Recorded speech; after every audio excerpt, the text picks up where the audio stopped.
Hey guys, what's going on? So this is episode 2 of the draft series, right? Where we're going to be taking a look at different prospects that the Jets could be targeting in this upcoming draft, right? It's literally in a couple weeks. So this is going to be about Lucas Niang, right? Tackle from TCU, one of my favorite players in this upcoming draft. Now, first and foremost, Lucas Niang, I have to throw this out there as the first thing I want to say. Last season as a senior, he didn't finish the year. Hip labrum ended his senior season. Okay, early. I think it was in October. That's a concern. But if he didn't have that injury, he would be a first round pick. That was always my kind of thought process, even back in December, January. Lucas Niang is a good, solid player. Because of the injury, he's going to slip to round 2. I don't see him slipping to round 3. I really don't. I think this guy's going to be a top 5 to top 10 selection in the second round, but he could be an option for the Jets, right? If teams are hesitant to pick a guy in Niang in the top 10 of the second round, okay, because you have to think the teams that are primarily in that range are also going to be in that range in the first round. And there's a lot of guys like Tristan Wirfs and Jedrick Wills, and Andrew Thomas and Mekhi Becton that could be picked, ahead, or even a Josh Jones for a team like the Miami Dolphins later in the first round. So the point I'm trying to get at is Lucas Niang could be available for this Jets team. Now he's 6'7", 328 pounds, like I said, out of TCU, primarily a right tackle. That's kind of how I view him as an NFL player. Now, the number one trait about Niang that, is the first thing that kind of pops out, the thing that jumps out at you, run blocking. Very good run blocker. And I feel as though when I look at the Jets last season, everybody, complains about the offensive line not protecting Sam. Sam Darnold's getting sacked a lot. Sam Darnold has to throw the football away. Sam Darnold's throwing interceptions because there's no protection. Le'Veon Bell could not run through anything last year. Le'Veon Bell could not run. Ty Montgomery couldn't run. Bilal Powell could not run. We could not run the football last year. And that's a huge part of the offense sucking last year and pretty much being last or almost last in every category because we couldn't run the football. Every team knows that they don't really have to load the box or anything to run to stop the run. There's no threat from the run game. So I think Niang could come in and instantly upgrade at the right tackle position and shifting George Fant to the left tackle position, right? New tackle from Seattle. I think that was actually our first free agent pickup. Anyway, if we draft the Niang, right? Consider we don't go offensive line in the first round. We take a Jerry Jeudy, a Henry Ruggs, whatever. If we add Lucas Niang in the second round, we could be looking at George Fant on one side and Niang on the other. So 2 brand new upgraded tackles for the offense, for Gase, for Darnold. Okay, so second team Big 12 in 2018. 2018 was Niang's best season. Okay, didn't allow a sack at right tackle. Did not allow a single sack. And remember, this is the Big 12 we're talking about here. A lot of points, a lot of throwing, a lot of passing attempts, a lot of catch up, right? A lot of, how many Oklahoma State or Oklahoma or Texas or Iowa State, Kansas State, all of the Texas Tech, all of those teams pretty much score like 30, like in the 30s, 40s, or 50s every game. Like you never see Texas Tech or Oklahoma scoring 6 points in the game. It's always throwing.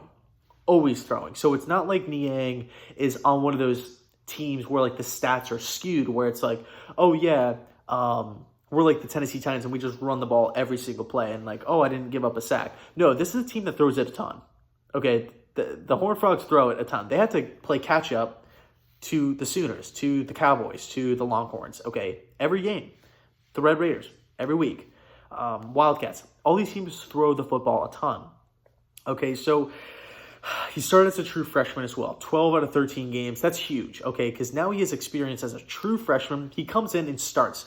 And I think that's an underrated. Everybody wants to talk about true freshman quarterbacks, this and that. If you could come in at the offensive line position, where you have guys 3 and 4 years older than you on the opposite side, trying to bulldoze you, trying to get around you, and you're starting, and you have that faith, and the coaching staff has that much faith in you to be able to produce, not only just be we're just horrible at the position, like you're our best option, just get out there and try not to be bad.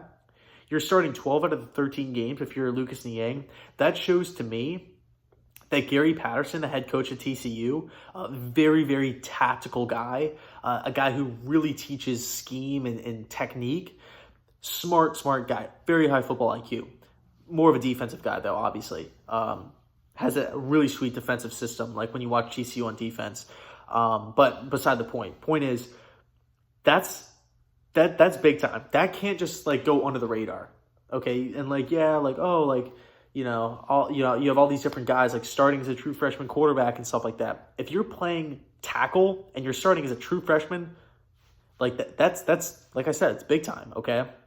So he's played in his freshman year, he's played his sophomore year, he played his junior year, dominated his junior year, absolutely dominated, again, didn't allow a sack at right tackle. And his senior year, he was playing pretty good, but like I said, he got hurt. So nobody really knows how he would have progressed throughout his senior year. And kind of alluding to the point I was talking about before, I am 100% bought in that Niang could have been a first-round pick last season. And I still think he could possibly be a first-round pick to a team like Tennessee or Green Bay at the end of the first round. Teams that need tackles, of course. But this is a dude who I really, really, really, really like, okay?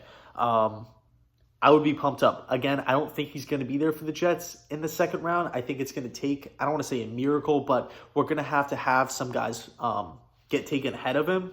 But if he's there for the Jets in the second round, we got to pull the trigger. Okay, so Lucas Niang, like I said, 6'7", big body, doesn't really have the tall guy, 328. That might be a red flag for some teams.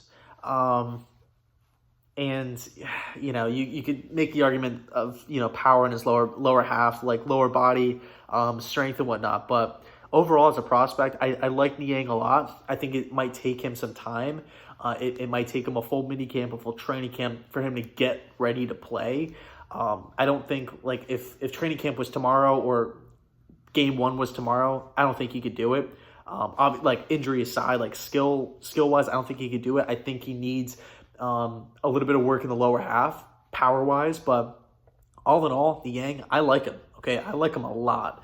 So keep your eye on him, and let me know your thoughts down below. Lucas Niang, tackle out of TCU. Go watch some tape on him, and let me know how you think of his production, right? Obviously, the numbers speak for themselves. The awards speak for themselves. Like the second team, what was it, all Big 12? Yeah, in 2018. That's huge, okay? That's huge.